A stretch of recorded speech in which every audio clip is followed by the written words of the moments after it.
Evening, everybody. How we doing? It's Thursday again. Yes, it comes around so quick, and back to work this week. Busy one, but good. It has been good.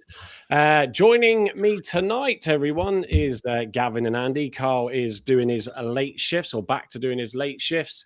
He's not on with us tonight.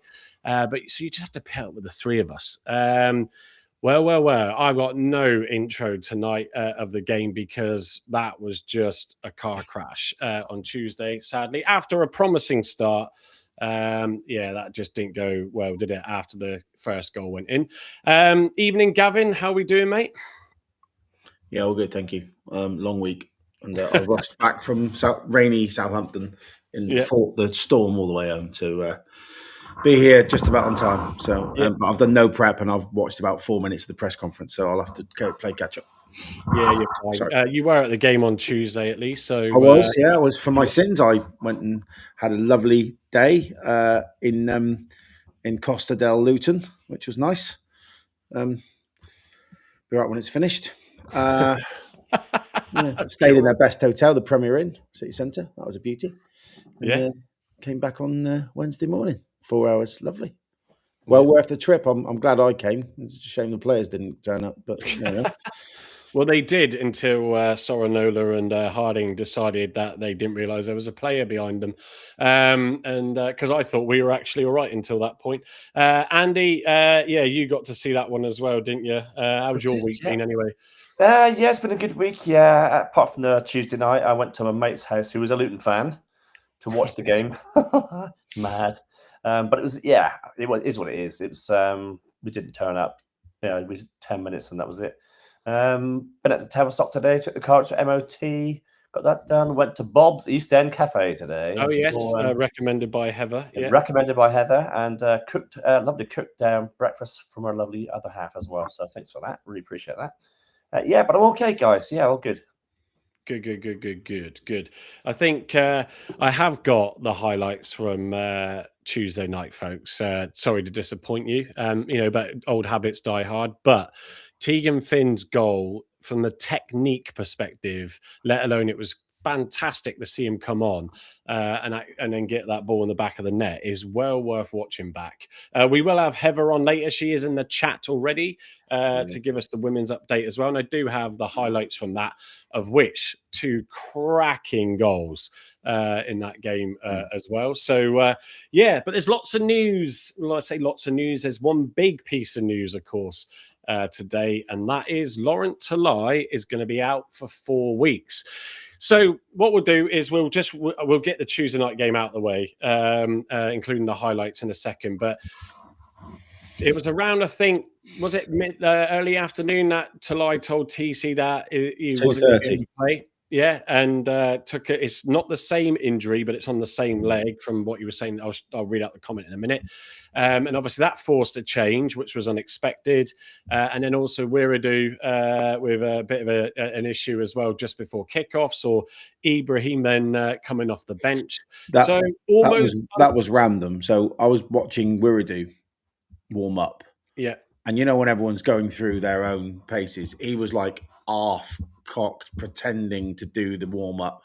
And I said to my brother, is he really that knackered from Saturday that he can't even be bothered to warm up properly tonight? This is going to be a shit show. And then it kicked off, and I was like, why is number 23 playing? Where's Wiradou gone? Because obviously you don't get an announcement at the ground. They just come out and play. So you're like, huh? And then someone behind me went, oh, he's been swapped out. He didn't pass a fitness test. I was like, oh, that makes a big lot of sense. So he was completely crocked, and he didn't look in pain. But when you got like amateur sport, and like the guy who turns up who's hungover, who just goes, oh, I'll just go through the motions on the warm up, and hopefully I'll get through the game. That's how he warmed up in a professional sport, which was really weird. That's normally me, mate. If I'm hungover, It was just what I suppose, was it an omen before kickoff? But Gavin, we did start well. You'll see from the highlights, obviously, Amici had that first early shot. He has taken a bit of flack from me.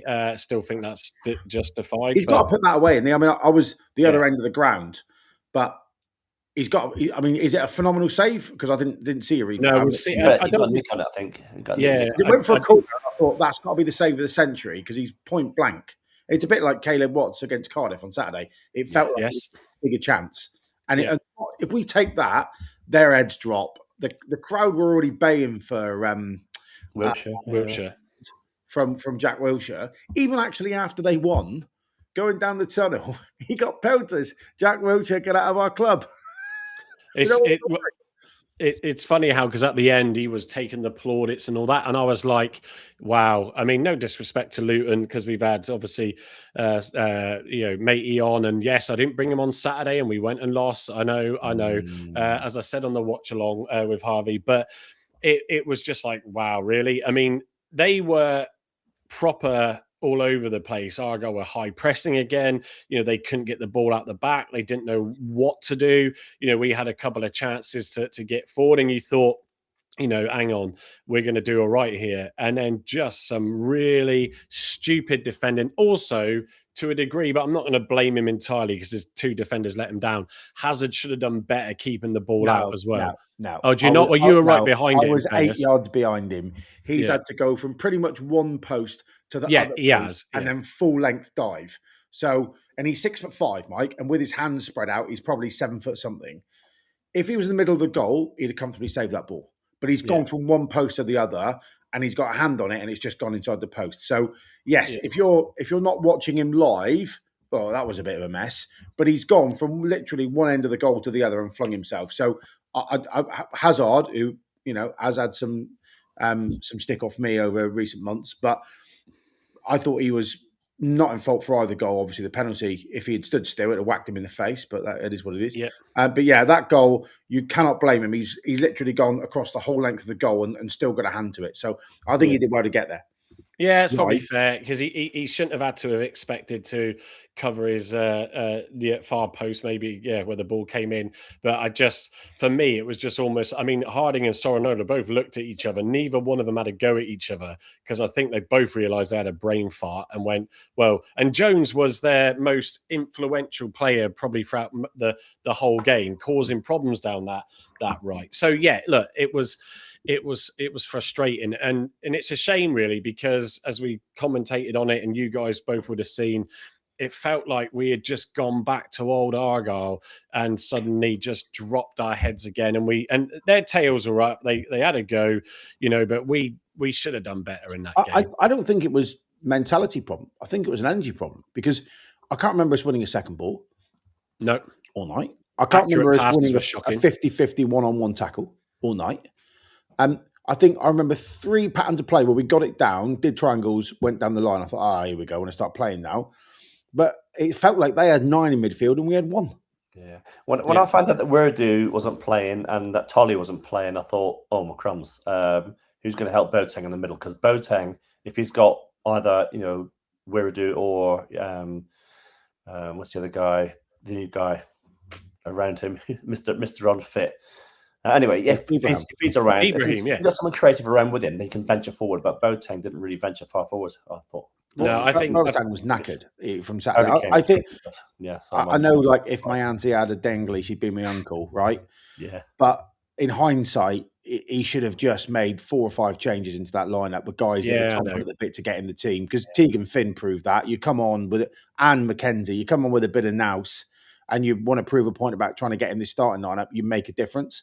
And Peppel just looked isolated up front as well, didn't he? He had no one up there with him. Yeah, and to be fair to Peppel, I thought he was probably one of the best players on the pitch, trying to just at least do something with the ball. What I'll do is I'm just going to read out a few comments from everybody. Then I will just show the highlights and we'll touch upon it a bit more before we move on. But when the coach is not suddenly getting found out about Talai, then finding out about Wiradoo, it does sort of catch you off guard. And he wanted to go out and win it and see if we could sustain the momentum.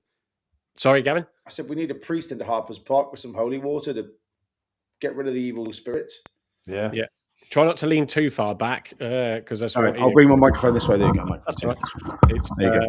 I can turn you up a little bit. I've got some control. Right. Anyway, let's try and get some energy into tonight's show, folks. Right. So I'm trying. We're all lethargic, So didn't we? We just didn't expect that, did we? I think we're just a bit lethargic. yeah, off the back of 3 back-to-back wins.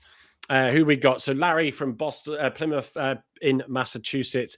The snow. We've had Brian sending us photos of the snow over there. It is incredible.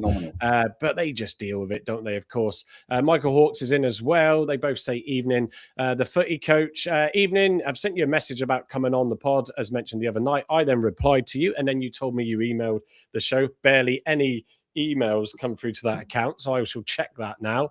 Apologies for that, because I don't know where I missed that to.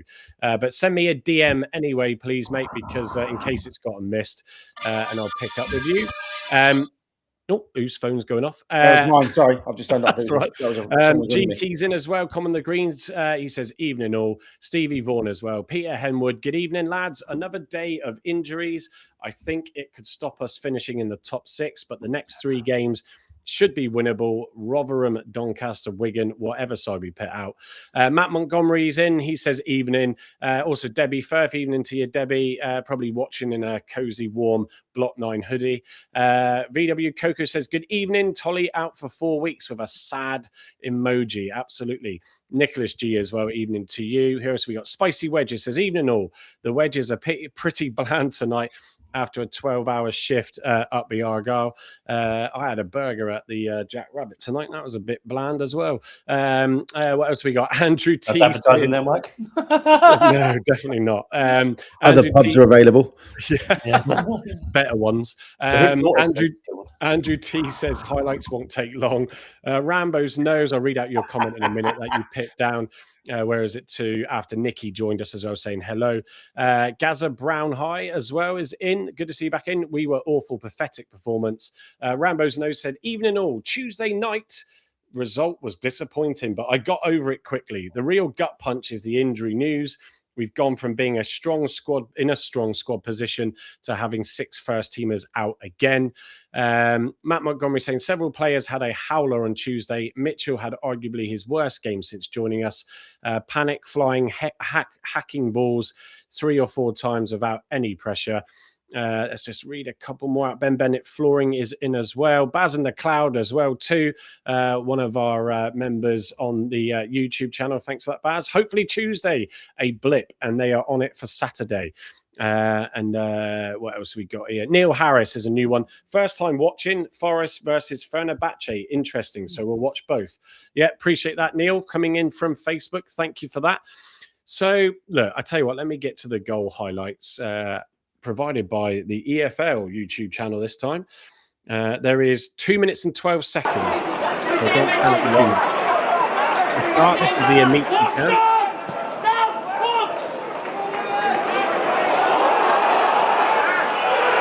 Oh no, even worse. Yeah. I didn't think the keeper touched it at the time, but yeah. Not good. That's horrific.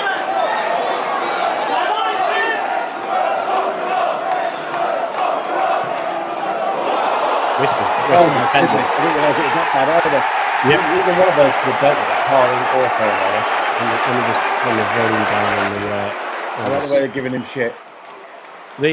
So they haven't. Let me just go back to it because that's not the goal, but it is awful. Such a poor, and they were pitting a load of grass cutting balls across the box all game. There was probably 2 other chances in the second half where they cut across the 6-yard box. Just awful. Well, that was Sorinona's man as well, and he just left him. Well, in theory, it's Harding who's the left back, and he's the one that should have marked him. Yeah, they were both at fault, really. Yeah. Well, they didn't argue with each other because I think they both realised they had a howler there.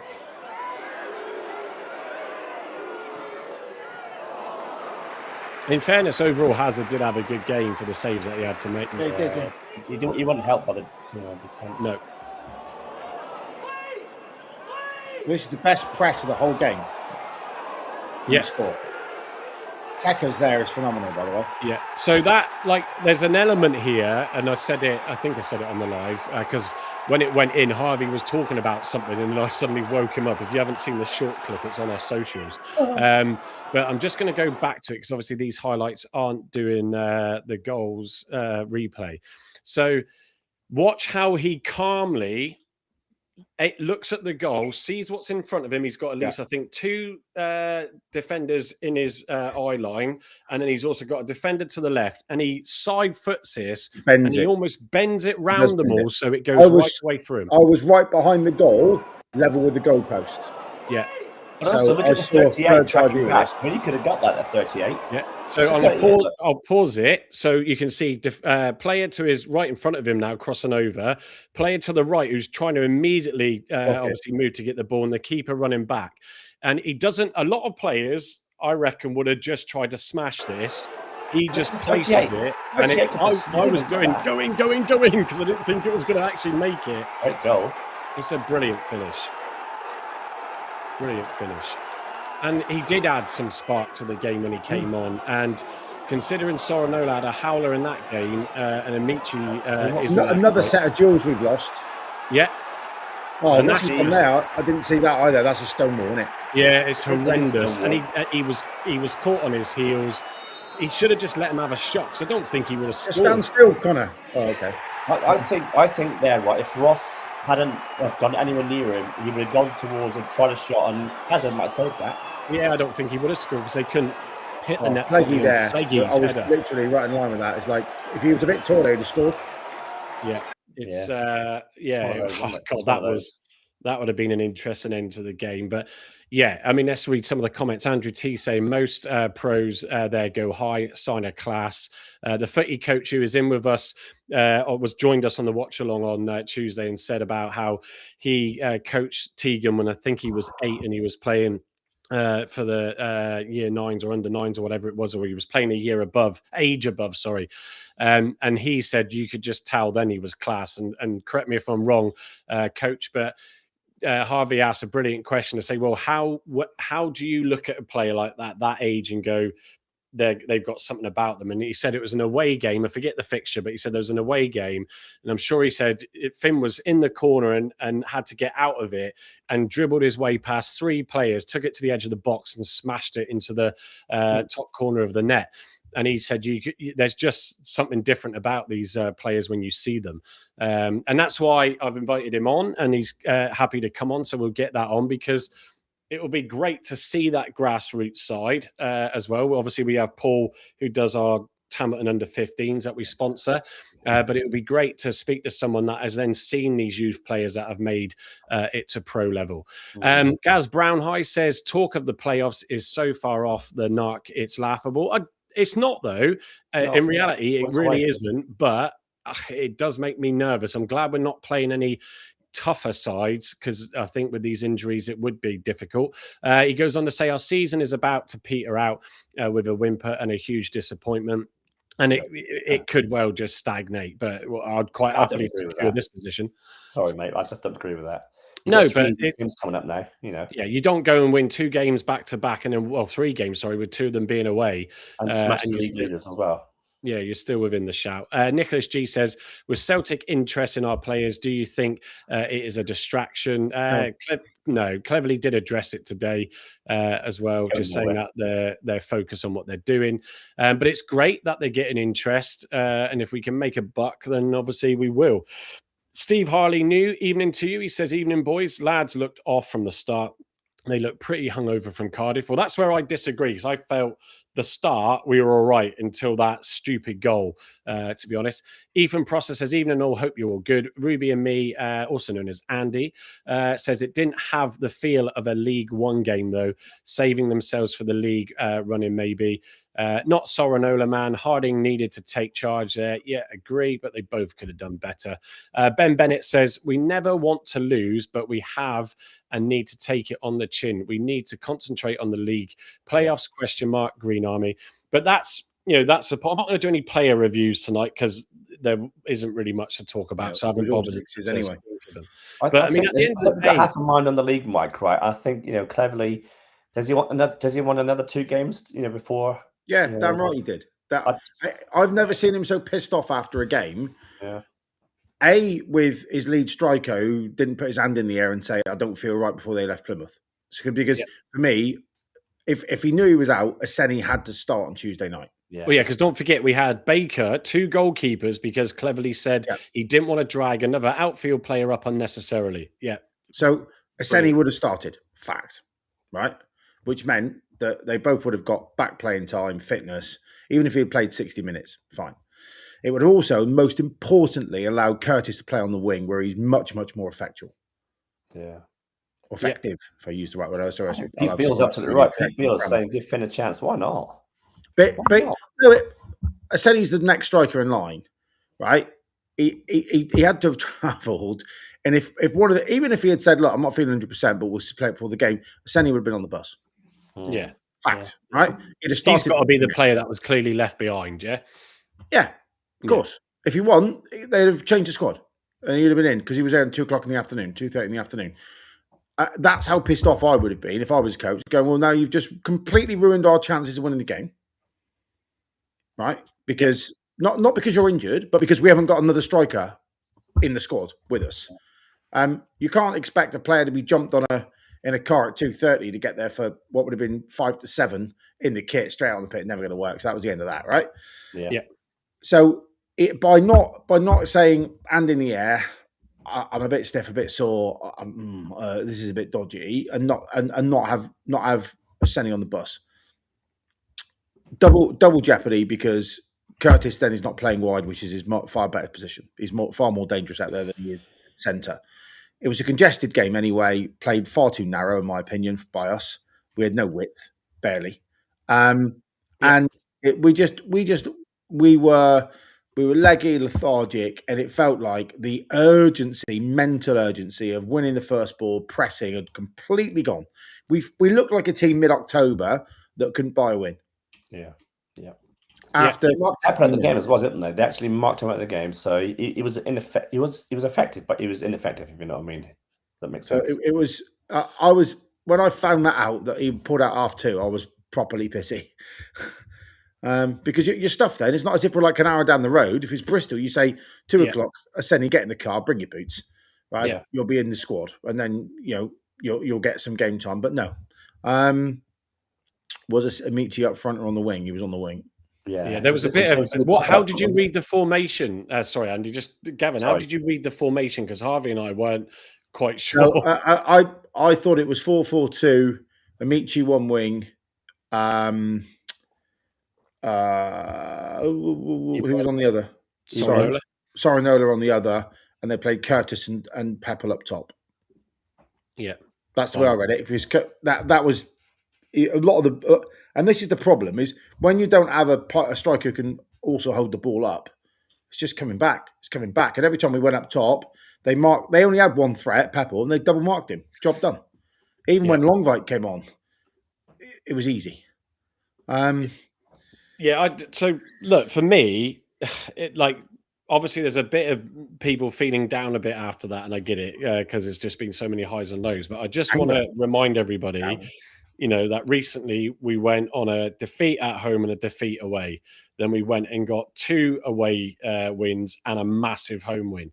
It's not down and out yet, and Talai wasn't in all those games either. Definitely Pepper and Talai up front is a challenge for the defence. Definitely having Kane in midfield brings that experience as it did Rules. Kane is due back. I think it's Doncaster at home, which could be, a key timing. So there is that. I think we don't want to get too carried away that, we're going to now completely drop off. It will be a challenge, that's for sure. But it's a chance for now these other players that have felt like, whether it's Finn, who, in my opinion and ours, I think we'll all agree, took his chance on Tuesday night. It's a chance for those players and who are like, even Aseni, if he gets on the bench or even starts, it's a chance to go back and make your mark. Yeah, I think unless you're playing Watts up top, it's got to be Aseni. Yeah.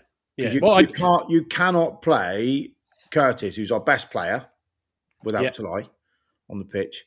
Most, as Steve's just said, biggest chance created in the whole of League One, best crosser of the ball, best free kick taker, done loads of really good stuff wide, and also when he's wide, he wins headers to get inside from goal kicks.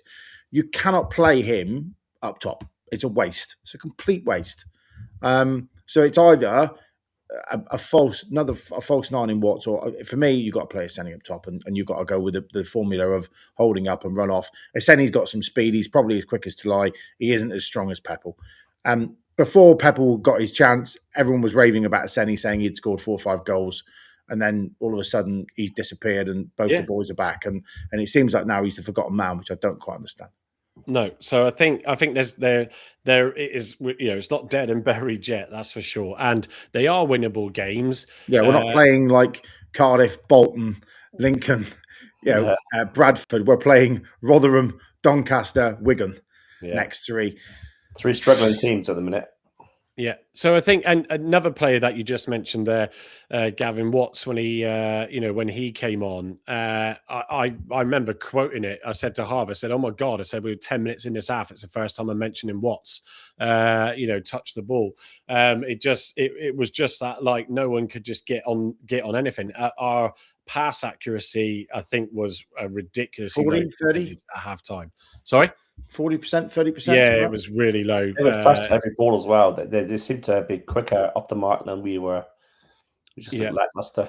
So I'll tell you what we'll do. I'm going to play Cleverly's post-match clip, as I always do, and then we're absolutely going to move on to Saturday. I'm going to bring Heather in now, so just so you know, Heather, watch out, because she is in the background in the lobby for later. She lost her hair. Evening. Evening. Right, let me just let's play Cleverly's disappointing. Tom, a disappointing night. The Virtue Trophy Wembley Dream ends.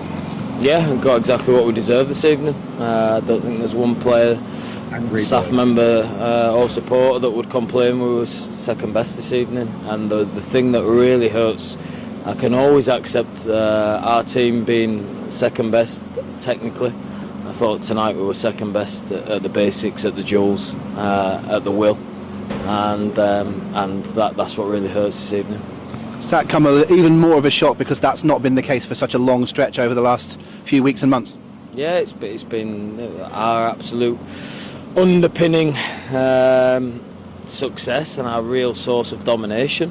And then on top of that, when you dominate in those fundamentals, you grow confidence and you feel bigger and your chest sticks out, and then technically things click into place and you look a really good football team. Tonight we didn't have any baseline of fundamentals, and it's disappointing. Yep, it is that. I even let the clip run on a bit longer for the replay, just so it would end properly. Mike Hawks is absolutely right. If you look at Mike Hawks' comment, it's absolutely spot on. Yeah, it's Mike's fault for not getting Mozza on the. I'll never live that down, but I also don't give a shit. So you could have got to Wembley, Mike. Oh, I know. But speaking of crowds that are on the backs of their manager and having argy-bargies with him at the weekend and then clapping him off like they just won the biggest game in the league, at least they got the win, I suppose. Right, moving on. And I'd also just like to say it's good banter with some of the people on X who trying to pretend that I stream these shows with a dodgy Fire Stick. I fucking don't. So I pay my way.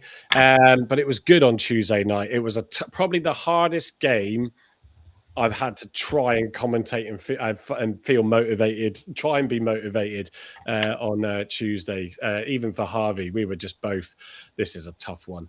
And thank you to Matthias Ross for ruining it for us after Finn got us back in the game.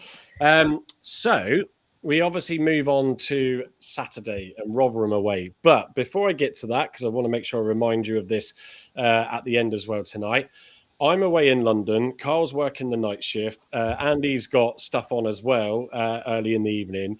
So rather than try and make something of the show for you all on Saturday and it not actually come together, we're going to move it to Sunday. And we're going to move it probably to around 7 o'clock because obviously you've got the other boys that are on as well, and we never want to clash because there's no point for either of us. So we're going to probably look to go live Sunday for the post-match Rotherham reaction. It will allow me to at least try and watch the extended highlights and get some concept of it. But Andy, Carl and Gavin will have all at least seen the game live. But we'll bring that to you on Sunday at 7. So hopefully you can make it for that. Apologies for that. But it's better than just... We want to bring the best quality. Yeah, we don't want to just mash something together. So Right, let's get into these press conference notes. So, TC on Saturday's game, we have to take the confidence of the 3 league wins back to back, as well as a little bit of anger and determination from midweek. First and foremost, we should focus on ourselves, but there should be a little bit of a reaction and anger in our performance. Certainly was anger in his post-match. On the team news, he said, on to lie, it's not good news. It's more than just a dead leg. It's a small muscle tear. We will be without him for 4 weeks. Wiradoo had an abdominal problem. We'll do more investigation on that one. We'll have an answer post-match Saturday, so he will definitely not be available for that game. For Galloway, we are looking at the Huddersfield game. Click to the next one. He goes on to say, on Rotherham, it's an opportunity for 3 points, no bigger or less than Cardiff was. We expect a fighting team, fighting for their lives. We have to be physically at it as we have been these last 3 league games. On Talai's injury, he was asked further and he said it's the same leg, completely different injury to the dead leg. We'll see if the two are linked, but it looks like a complete coincidence. Dale also suffered a nasty knock in training, should be okay for the weekend. We are hopeful. Amici is back gaining, and obviously clip that bit off. There, and then finally, it was Connor Hazard. He was up for the player representation. Overall, he said the team performance against Cardiff was most important. Going forward, we need to do that for the last 13 games. Only 13 left. We have to aim for the highest opportunity, the playoffs, the belief and the quality we have in the group. It's something we think we can do. He went on to say every club is the same with training. We start a bit earlier and then join up with the team when there's 30 to 40 minutes left in the session. Mike Stowell has been brilliant. He's done it at the highest level. He's always given me bits and pieces to work on. So that's what I'm looking to do at the moment. I have no idea what the question was that led to that answer. It was, has he taught you anything new? Fine. Thank you for that then. Nice and simple. He went on to say, it's been a roller coaster of a season. Everyone is now seeing what we're capable of. The belief, the confidence in the group, the manager's messages. Everyone knows our collective role and our individual roles. So, that's the press conference notes. Let me just read a few comments out quickly. Pratish Shahab, Gavin, obviously. I don't know what it's into. What's the time over there? Who rants better, Sam Down or Gavin? Is what Matt Montgomery said. Sam is a master. I can't give you in the same league as him. He's the master ranter. At the women's game on Wednesday. So Stockton had a chat. Ruby Me Andy says, let us fan base be honest. How many of us cared about this crap trophy competition to begin with? No one cares when you're out of it, but most people do really when you're in it. He said, now let's make the league playoffs, which is far more important. It does mean it's one less round of games to have more players get injured. We could look at it like that. So we can look at it now. But they're not generally getting injured on the pitch in a game. It's in training. What else have we got? Nikki says, who would you start, Finn or Oseni? I'll come back to that one in a second, Nikki. Finley's in as well. Evening, everybody. Terry Orford's in as well. Oseni won't do anything, but he did when he had that spell when Talai was suspended. Spicy Wedge is saying hello to Heather. Right, there was one more slide because... Finn did put it up on his news hub. Just on the Peppel and Tolly transfer speculations. For as long as they have been Argyle players and they are playing with that badge on their chest, they are giving everything for this club, TC says. They love playing for this club. It's rightly so that they should be recognised for what they are doing. And at this level, your players will always be linked with clubs in higher leagues or in different European leagues. He went on to say they have both got good mentalities to have tunnel vision. They know their job. They have got high ambitions, both individually and collectively at this football club. And neither of them have got any appetite to leave the football club. If you don't follow, and you are on X, and he's also on TikTok, and he's got his own blog spot, etc., please give Finley's account a follow at PAFC News Hub. Oh, Voodoo's in. Evening to you, Voodoo. Sam's a master ranter, but who's the master debater? It's funny because my wife often calls me a masturbator, but she doesn't put the "duh" in the front. I don't know whether that's a spelling mistake or a typo, or maybe it's a typo from Voodoo. And he put "duh" in. It should be "duh" space beta. Maybe I don't know. Yeah. So, Andy, I'll come to you on this one. Then Nikki's question. I think on that right hand side, if you look at the options where there's been Amici, there's sort of been obviously Finn on Tuesday night. You've also got Sorinola a bit and pieces here and there. Who would you go for on that right hand side? Well, hands down, Finn. I'd have youngster in there. He's hungry. He's really hungry to get playing and prove himself at Argyle, and he's already doing that, for the under-17. So give him a shout. Why not? Yeah, to do it. We can see the ability he's got to do it and to take on players and to nutmeg players and to score from outside the box. Let the kid do it. If anybody had the anger and the fight in him on Tuesday night, it was Finn. I mean, Gavin, your thoughts, and also to Stevie Vaughan saying, do you think Argyle could play 4-3-3 with Ibrahim not quite fit at the moment? I could see them playing 4-2-3-1 and having just Pepple up top, but then they're so committed, they're so all in on this 4-4-2, which I get. It only works though if you get the ball at the pitch early, someone holds it up, and someone makes a run. Yeah, right. Which is why I think you've got to play Sani. But that's just what the fuck do I know, right? There it is. I don't know. In terms of the other, what was the other question? Oh, Finn or Sani's got to be a Sani. Yeah. So I'm absolutely cast iron now. He's earned himself a place on the bench for the foreseeable, right? Yeah. He showed more balls at was he 17? Yeah. As a 17-year-old lad than a lot of those professionals 18, on Tuesday night, right? Yeah. And was one of the glimpses of me wondering why I'd spent 4 hours driving up there, a ticket, a crap dinner in Wetherspoons. God, that was awful. And a lovely, beautiful 5-star Premier Inn room with a corner bath, actually, which me and my brother had a relaxing soak in ticket. No, we didn't. I'm joking. We're twin room. But if Ads doesn't watch, so he won't get that one. But Ethan's watching. He's probably texting me as we speak. But all that expense, all that time, all that effort. The only real highlight for me was two actually. One, Mackenzie came on with a bit of bite. Played 45 minutes. I thought he did pretty well. And the other is you've got a 17-year-old lad who's chomping at the proverbial, who scored 4 goals on Saturday to make the under-18s go from 0-2 to 6-2. And he showed more bite, more determination, more fight, more everything than 90% of those senior professionals on the pitch, which really irked me. So, well done, Tegan Finn. And that's not me trying to be anywhere near like. He's gone. Oh, where's he gone? Hang on, let me bring him back in. Casting a spell on them because I don't think he agreed. Well, that was everyone, wasn't it? I thought that was me then. I thought that was everyone. Oh, anyway, okay, it is what it is. I've had an IT guy on this week messing with my computer. That's probably what it is. No, it's everyone because we've only just got back down to one. That's all right. Go on, fire away, Karen.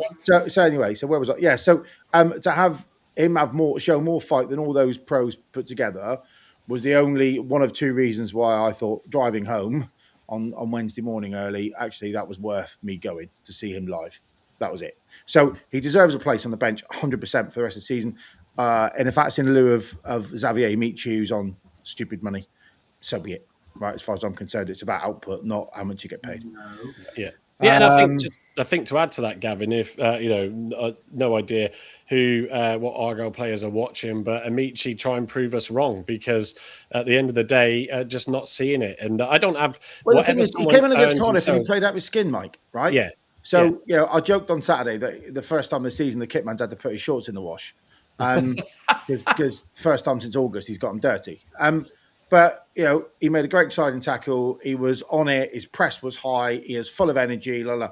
He looked like he'd never played the game of football on Tuesday night. So I have no idea what was going on.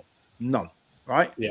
His passing accuracy was awful. His energy was low. He didn't make a tackle. He looked disinterested. I tell you what he looked like. This is going to sound really bad now. He looked like Morgan Whittaker with the Fockets. Yeah, fair enough. Right? And that's as low as a derogatory statement I can make about anyone who plays wide right for Argyle. Yeah, and he's obviously been getting stick again, isn't he, Whitaker? But yeah, no, for me, I don't have any issues with anyone negotiates themselves with pay, because if you can negotiate that and you're not really showing how good you are for it, then fair play. But I think he's been given enough chances, and he just doesn't seem to. Don't float my boat, and clearly Nicky's comment clearly doesn't float others. And it's not to always have a personal attack, but I don't mind if we have a bad game, but people either leave the shirt out on the pitch and have done everything, or they've certainly made an effort in other games. You'll have a bad day, but for me, he shouldn't even be on the bench. TC's comment, sorry, Mike. TC's comment was spot on. I can live with being technically subordinate. Is pretty much what he said, right? Look at me using big words till I've been at work today. Saying we're technically subordinate, but I can't for 1 second understand. Yeah, it is the Beidous actually. Understand why we can't. We're out fought. We're out challenged. We don't win our duels. We don't win our second balls, because that's been us all over to a T. That's exactly where I thought Amichi's mental decision was. Well, never mind. We are where we are. I think if he scores that first goal, the chest goes out, the collar goes up, he starts his swagger, and he probably has a great game. Because he fluffs his lines within 3 minutes of the game, I think, to quote Nicky, the fuckets have come. And for the rest of the game, he's like, oh, well. And he hooked at half-time, absolutely rightly so. Yeah, the footy coach has said, don't disagree. Different sometimes is just these kids have come through the academy and bled green. Some players come in and don't really care to play for Argyle. It's always a difficult one, isn't it? At times. I mean, clearly the squad has turned themselves around. They're clearly a good unit together. You will always get some that don't settle properly, but I remember the pre-season interviews, and they were all pointing at Amici to be the top goal scorer. Look at him at Torquay and look at him at Truro, and I thought we'd sign the next Messiah. Yeah, Nicky's saying he overthinks the mistakes instead of moving past them. Yeah, absolutely. Right, what else have I got here slide-wise? I'm just checking before we go into it. So I'll tell you what, we'll go, how are we doing for time?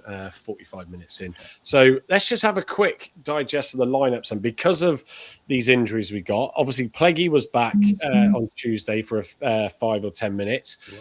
Just not quite tall enough, or that maybe was a little bit too high, the cross, to head it in to get a late equaliser. But I know we're not short at the back, but it's still good to add pressure and challenge on those back four for places, isn't it? So, Gavin, take us through. We have got Kyle's, but take us through your lineup. So, just in view of players breaking, I went back and reviewed how many minutes, this was this morning before I left for Southampton, how many minutes our illustrious skipper has played in the last X amount of games. Yeah. And it's far too many, right? He's going to break in a minute, and then we'll have another one down, and he's too influential on the pitch. So for this week, because we're playing a team in the bottom three, shoot me down, boys and girls, if you want to, not a problem. I have gone for a different back four, right? So for those who are listening and not watching, of which David Easton will probably be one for PRV, I have gone Hazard in goal. That's obviously speaks for itself. Harding at right back, Ross and Mitchell in the middle, and McKenzie at left back. I think he's done enough, hopefully now, to have enough minutes under his belt to start a game of football. Hook him at 55, 60 minutes, no problem at all. But I think this is a game to bring him into the side. The midfield was the challenging bit. I didn't think Sorinola justified a place on Saturday from his exactly, Nicky, from his performance on Tuesday night. So I've gone for a midfield of Watts on the right, Ibrahim, because there is nobody else in the middle, and he's not match fit yet by any stretch, or match sharp. Boateng and Curtis on the left. And then up top, I have gone for Aseni and Peppel, as I've just been talking about it for the last 20 minutes. It would have been really remiss of me to then say, I've gone for someone else up top. So that's my team. Obviously, you have your skipper on the bench. If troubled waters, you bring him on and he organises and gets stuff sorted. But I just think if you remember when he got his bad injury last season under Rooney, they were whipping him left, right, and centre Saturday, Tuesday, Saturday, Tuesday, Saturday. He ended up breaking. It was, I think, did the hamstring like dislocate itself from the bone off memory? That sounds pleasant. Stayed at home. So I would be. Those who've eaten a lamb shank, you'll know exactly what that is. There's a thought for everybody having their tea. But I think you can't keep whipping a 35, nearly 36-year-old man to play 90 minutes every week. And this is the game. And by the way, to hang my hat, I would have Alex Mitchell as our captain with the armband.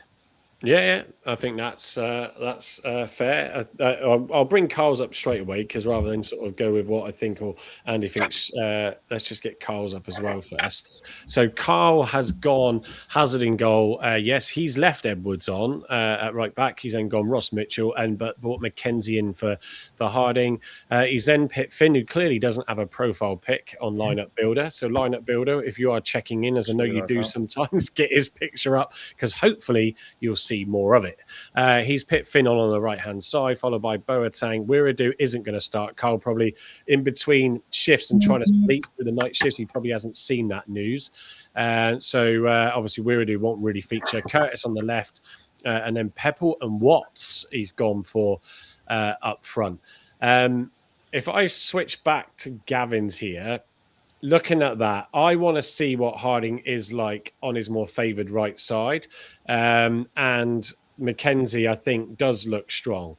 I'm debating with Sorinola purely on the fact that the league games, he's been far better and more impactful than he was, Sir Andrew T, in these cup games. And I haven't seen Watts come alive since he's come back either recently. The rest of that, though, I can't really argue with. Who would you play there then? Would you start Tegan Finn, having had 25 minutes of first team football in the last 3 months? Yeah, but he's also done some of his youth games. The guys, no, I'm not saying correct. So for me, so you wouldn't play Sarinola or Dale, who's worn the shirt in recent times. Well, no, that's so my point. My point is, debate I'm making is that I probably would choose Sorinola over Watts. I would like to see Finn in because I've just always been keen to see him play, as a lot of us have. He could probably do that, like Nicky said, and you alluded to, with Edwards on the bench as well. If suddenly those two come on in the second half, you could see some real appetite and interest going forward. I think we do need to go with experience from the off and just see how the game goes with Rotherham. Because, we are going to be knocked a little bit, but hopefully we do come back in with that fight and spirit. Andy, would you do something different there? Yeah, I would. I'd take Watts out of the equation. I'd put Tegan Finn on the right or Owen Dale if he's fit. And pretty much keep it as it is then. But, I mean, Watts he's not bringing enough to the table for me at the minute. No, it's any thoughts from you, Heather? As Andrew T, not Andrew T, Graham Byrne joins us just now. Says, "Hi all, is Talai injured? I've just come in. Yeah, 4 weeks. Graham, he's out for. Have you been asleep all day doing some night shifts like Carl? Heather, any thoughts for you on Saturday's game for the men? Watts is not doing for me. Same as you guys. He's almost, because he's been out with the injury, he just almost looks inexperienced again. And I know it's all about giving game time, but he would be more of a bench starter than a game starter for me if we need him. Experience-wise, you would go more with Sorinola, but at the same time, it's like the way Tegan Finn is going, I would start him, but I don't think he would do a whole game. I don't think he's got the fitness, which seems to be the only issue we've got with most of our team at the minute that is coming back and available, is the ones that were fit are now injured, and the ones that are injured are now back in the game but not fit enough. So, but up top, I don't really know. But obviously, Peppel's going to be the obvious one. But don't know. Give Zach Baker a bit. Stick him a striker. Ali Noble up front. That's what I say. You say it again, Andy. Sorry. Ali Noble up front. Smash it. I was about to correct. I was about to say something, and then Matt's beat me to the punch, saying I've contradicted myself from last week. Yes, I have. but intentionally. So Rotherham play 4-2-3-1, but from what I've seen of them, and there's only been on Sky a couple of games when they've been on a Thursday or a Thursday night mainly. They're not particularly fantastic out wide. So Watts would have struggled on Saturday, and he did against two of the best wingers in the league, in my opinion.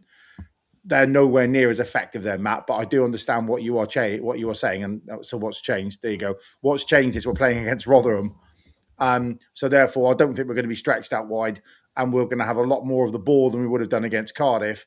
Therefore, he'd be more impactful, both in and out of possession, having a roaming role. So you're kind of in possession, go 4-3-3. Ibrahim slides across, Boateng in the middle, Curtis out wide, and you play him as a sort of in behind the two, if you like. But having said all of that, Voodoo's comment around Sorinola in, we need to grind it out away from home. They're going to play bud and thud football, I think. 4-2-3-1. I think they're going to play. It'll be very, very high impact game. I can't see it being a beautiful game on Saturday in any way, shape, or form. I really can't. We get an early goal, I think their heads will collapse. They'll start shouting for the manager out, and it'll be like home park in October. We'll all feel homesick watching it. But I understand what you're saying. I just think Watts has got enough defensive capability to play against Rotherham in that role, but not against Bolton, not against Cardiff, not against Lincoln, not against Bradford, blah, blah, blah, blah, blah, if you get my point. So that's where I am with that, Matt, but very good to challenge me, and thank you very much. Yeah, no, look, I mean, I think that's the whole point of this, isn't it? Whereas it'd be boring if we all just went, yeah, absolutely, Gav, we'll go with that. And I think for me, Harding, when he came on, when he switched sides, I'm trying to think what game it was in now off the top of my head, but when he switched sides and, when Edwards came off in the second half and he was more confident going forward, I think there's more I want to see of that, because it does help with these, Tuesday, Saturday, Tuesday games. And Leighton Orient, sorry? It was Leighton Orient. Thank you. So I want to just see how he links up, but I think he does need someone that's defensive minded in front of him. Clearly, Watts in front of him in the Cardiff game wasn't. So it's getting that. That. I just want to see that. Mackenzie, I think, does look like he can come back well. And I think if we can stand there and just defend that line very well and boss the game a bit. I mean, they are on the run of 4 back-to-back league defeats. So they're not having the best. Their prior win to that, actually, worth noting, was a 4-0 away win at Exeter. But they then lost at home to Cardiff 3-0, away to Burton 1-0. It was home to Doncaster 2-1, and their last game, Bradford City, which was on Tuesday night. So it's not as if they've had an extra days of rest either. Terry Alford saying, I'm not feeling the same confidence as I did on Saturday. No, I get that, because that was a bit of a knock on everybody. Rambo's nose saying, I was hoping for a 12-point month. You may still get it. That looks a bit iffy now. Worried about our limited midfield options. Voodoo saying, Watts is a perpetual walking red card.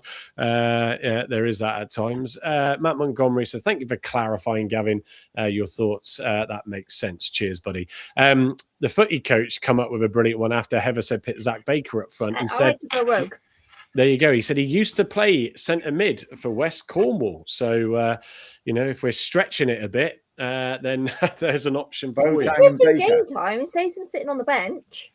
Exactly. Yeah. I mean, at least he got to sit on the bench. He gets one appearance this season. There you go. Yeah, and if Hazard had gone down for an injury, I wonder who he would have gone for off that bench to take us forward.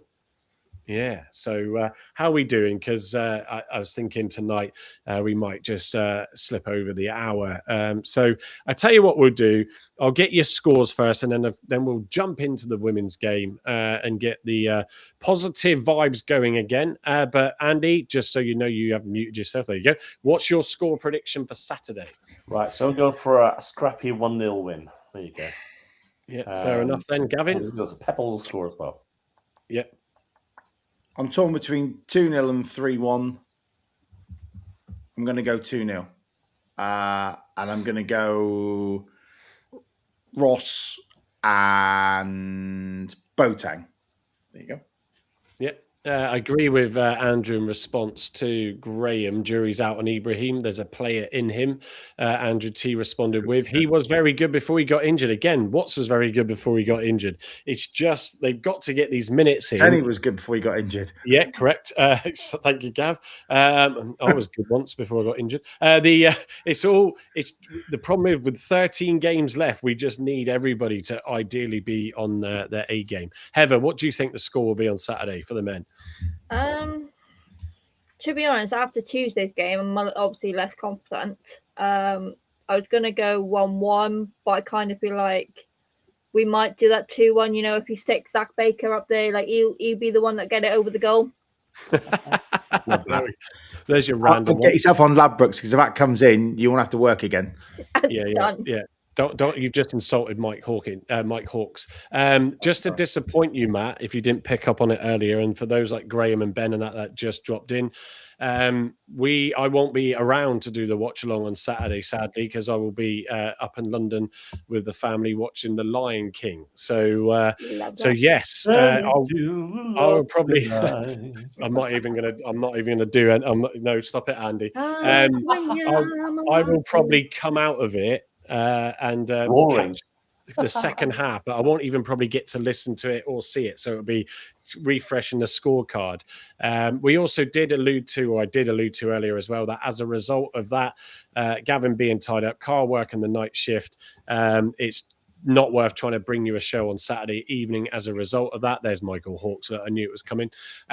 So what we will do is go live on Sunday, probably around 7 o'clock. So just so we avoid the Argyle Life boys respectfully. So, but we don't want to leave it any longer. So we will confirm that. But if you just pencil in the diary for around 7 o'clock, then we'll bring you that on Sunday. Let me just read out a few more score prediction comments as well. Oh, I'm going 2-0. I did say 0-0 initially in the WhatsApp group. Then I went, sod it, 2-0. And I think I went Pepple and Finn to score, because it should be a pissing winnable game. What have we got? Spicy Wedges says 3 Senny, 3-1 Argyle. Terry Alford's going for a defeat, 2-0. Duke of Devon, evening to you, 0-0. A tight game, says Nicholas G's, and a go 2-1 to the Greens. Voodoo says Talai was good before he got injured. Andrew T says I was good before I got old. Stevie Vaughan's going Rotherham 1, Argyle 5, Pebble 2, Curtis Boateng Harding. These are the sort of ones that if you could like bookmark a comment to read it back, you would. Let's see if that comes in. What else we got? Rambo's Nose going with 1-1. Matt Montgomery going 2-1 to Argyle. Let's see what comes of that. Right then, let's get on to another victory for the ladies. Yes. 2-0. And I have got the goals, the highlights and the goals. Give us a bit of a summary of that game then, Heather, please. Yeah, so it was a bit of a weird one. So obviously a lot of the women's games aren't being streamed at the minute. This is something we are working for next season. So we don't have the joys of like sticking on Argyle TV and watching it. So a lot of people were saying that AFC Wimbledon was streaming it. I looked high and low, could not find it. So I did unfortunately have to rely on the staff's little link, which then glitched in the second half. So I didn't actually see the full game. But from what I was watching, we did have quite a lot of chances, but at the same time, we couldn't really break down the Wimbledon defense. I think they started to, like, obviously it's a lot into the season now, so a lot of teams are starting to figure out how we play. Basically, if they keep us away from goal, they're doing a good job at that. But obviously, a lot of our goals do come from outside the box now. We do take that shot. And yeah, the girls just did it. It's like the midfielders stepped up and got those goals for us. Yeah, well, I'll tell you what, Heather, let's see those highlights. Let's roll them. It's not the best camera angle, but it's not too bad. Yeah, it's the VEO. It's what I was watching at the time. I'll just turn the sound down because it is a little bit harsh in places. There we go.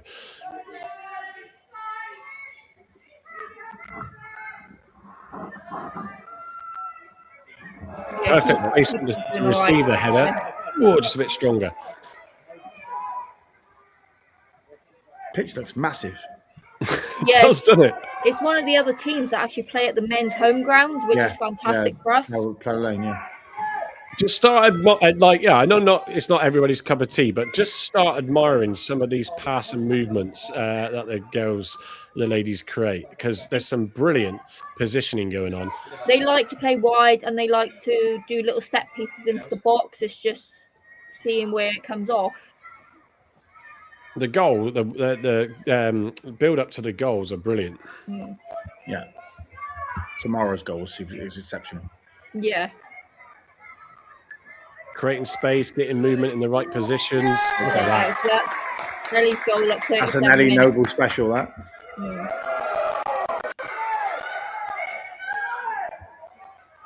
Andrew saying, unfortunately, got the Luton score correct.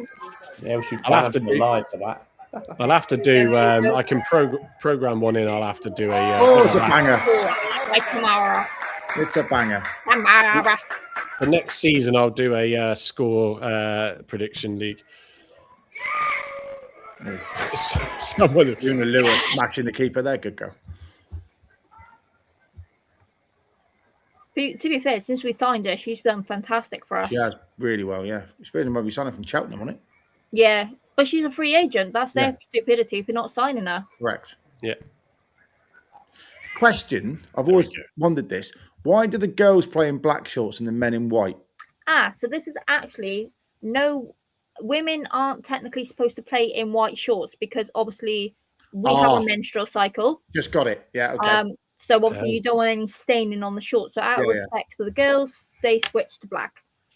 Yeah, well, there you go. I mean, the black shorts are really like Sunday Independent 1986 type vibes. But I didn't even think about that, I must admit. So yeah, you can't buy them. So Scarlett does have a pair of white. Yeah, no, you can't. Sell the men's. Aren't they the black shorts from the black kit? Oh yeah, forgot about that. Yeah. Anyway, it looks great. I think Argyle should play in black shorts again. That's why I asked the question. It'll be so much easier for the kit person to deal with it. It's like we have a white kit at Tabby. I hate it when it comes into the laundry. Yeah, I can imagine. I'm just getting pelters now for asking questions about white shorts and black shorts. I'm not a woman. I don't have a menstrual cycle. Are you sure? Right? Maybe on the weekend? As much as sometimes people around me think I am a woman. He has emotional cycles, don't you, Gavin? I am. I'm a bearded lady, so I'm going to say. I do have emotional cycles. But no, that was tomorrow's goal. There is a phenomenal strike. Wow, they're both world class strikes. Good, aren't they? Yeah, it's just as well the positioning, the movement, driving it forward, and that it was great. It was great to see. So, hang on, where we go. I don't have any other videos today, but the next game up, then, which is not for a couple of weeks, as you can see from that. Fire away, Heather. So obviously we didn't have a game anyway scheduled this week, and ideally so, because 3 of our girls are called up for Wales. So whatever was played on Sunday would have been cancelled. But we are playing Lewis on the 8th of March. It was a bit debatable if this was going ahead, because obviously the girls do play on the Saturday beforehand. But obviously we do have like 17 other girls in the team, so we have enough to play basically. With Lewis, we played them in league games, we played them in cup games, and we have beaten them every time. So we're just, obviously, we know how they play. They kind of know how we play, and we got to play our game and actually just, again, pick up 3 points. A draw is not acceptable, and a loss is even worse. Yeah, no, that sounds good. Gavin, are you making that one? Wednesday against Exeter. I will be taking the Ghost to that one. They've already asked me if there's hospitality, and I said, Ghost, don't get used to it. It's not every game. They were like, Daddy, what have we got for dinner at the next Argyle game? I'm like, there is no dinner, darling. Yeah, they were like, why? It's like, oh no, I've created a monster now. So the Exeter game was our little trial. Because we tried it last year and it wasn't as popular. But obviously Exeter went down a hit, and it's one of those, if more people want to see the hospitality, it's like, let us know and we'll actually feed it back to the club, which I actually have a meeting for next week, to be like, we want hospitality. There's 130 sat down that night. Yeah, very nice. Very, like, it was good atmosphere. Darren would have ate the pie 3 times over. You fat. Anyway. Andrew T saying, didn't Bournemouth lose as well, Heather? They Yeah, they did. did. That was the night that we played Exeter. So obviously we won 2-0. And Bournemouth lost 1-0 to Oxford, dare I say the name. Are they going to be able to catch up with any of those games while we've got this sort of 2-week odd gap? Yes, they are playing this weekend. I think 4 league fixtures are going ahead still this weekend. I think the only ones that aren't playing is us and Watford, if I stand correctly. Whilst I check. Upcoming fixtures. So yeah, this weekend is AFC Bournemouth, Wimbledon against Billericay, Exeter Oxford, Lewis #, and Real Bedford and Bournemouth this weekend. Yeah, fair enough then. I just the footy coach, you did use our contact form you said at the start on the website. Yeah, I've just discovered it doesn't work. So so that's why I wouldn't have got your email. I was like, I didn't get your email. I'm going to test this and the form ain't working. So I'll have to fix that. But yeah, drop me a note on my personal one's probably easier, but all the Block 9 ones so we can get you on. We like to bring other topics where we can, and obviously, of course, we have now. Sorry, question, Hev. Hello. We're going to be without Tiana Taser, Phoebe Poole, and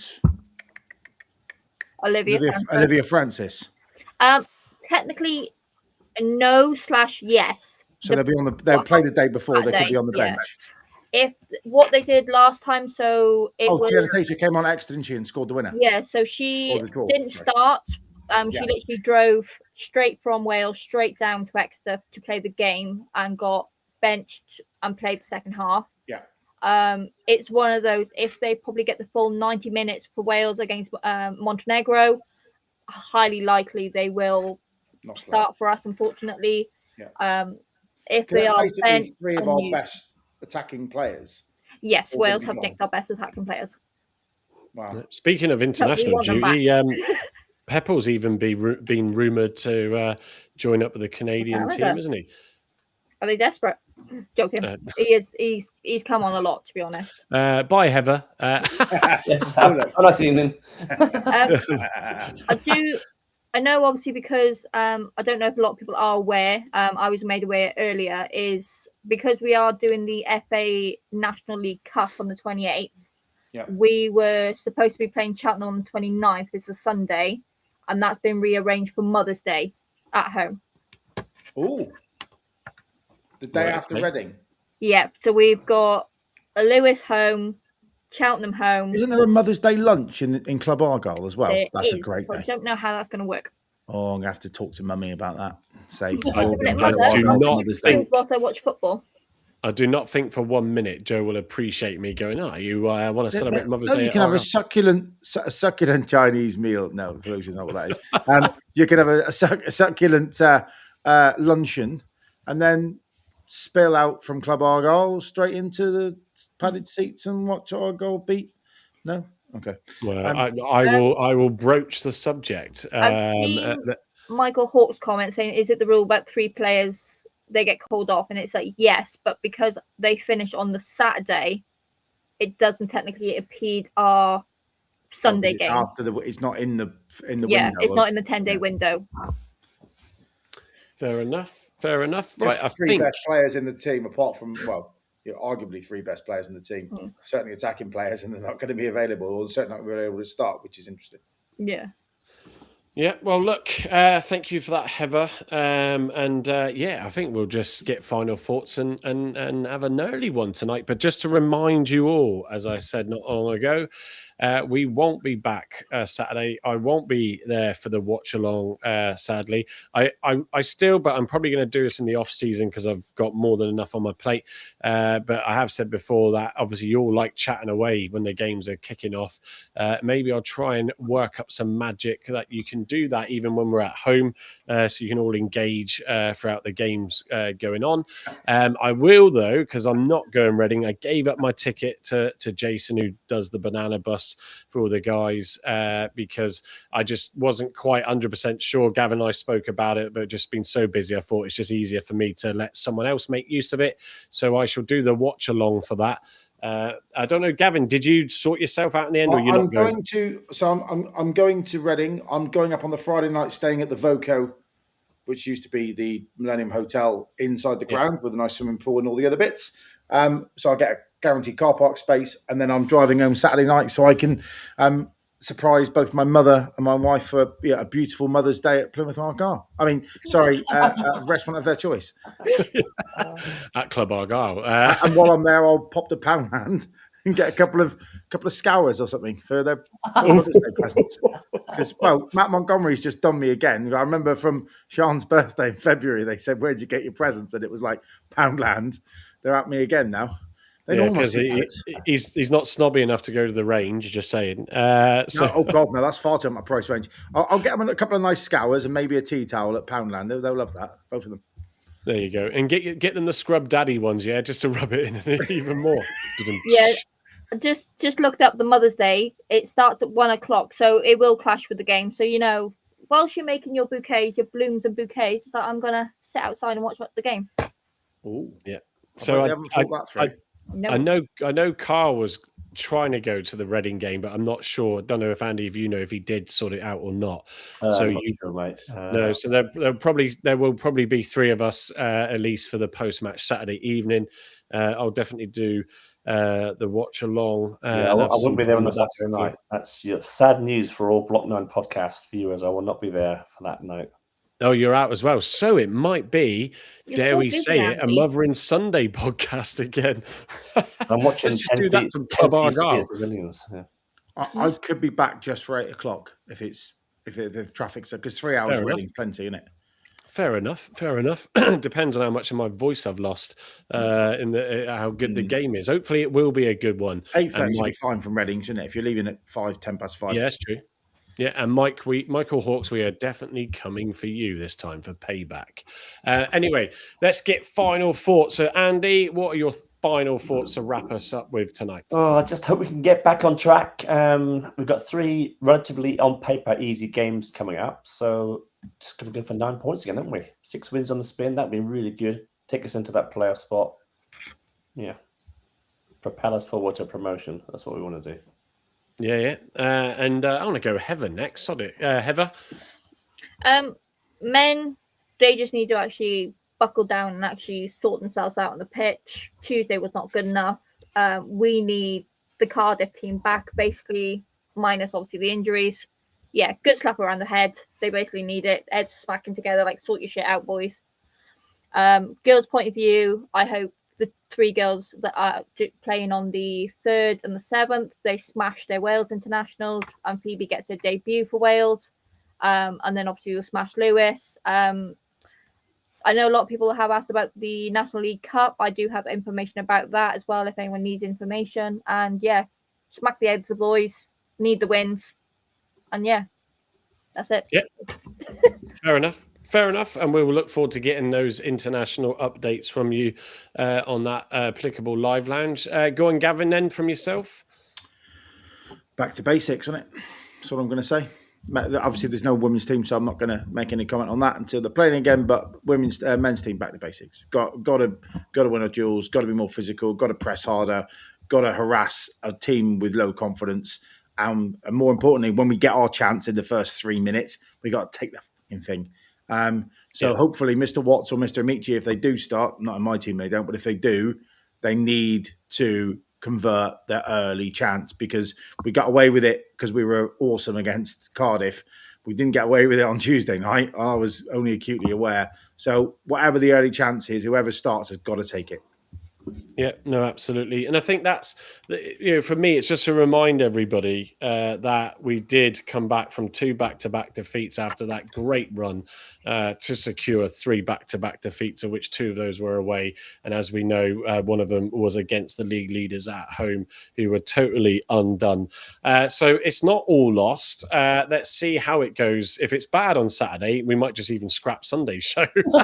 But no, we won't do that. But yeah, so look, try not to be too downbeat. Let's just get focused again. And then it's an opportunity for others to either step up who don't feel like we have done recently in the game, and others to take their opportunity like Finn did on Tuesday night.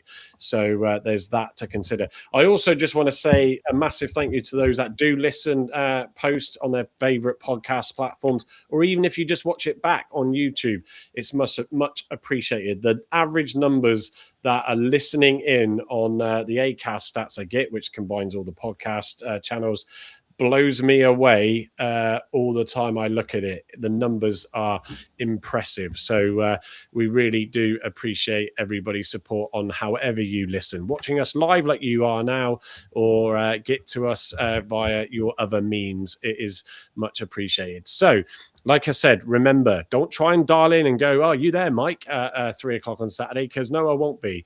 I will be holding or watching someone lift that little lion cub, and we won't be there in the evening too. So 7 o'clock, most likely Sunday. We'll confirm it on our socials.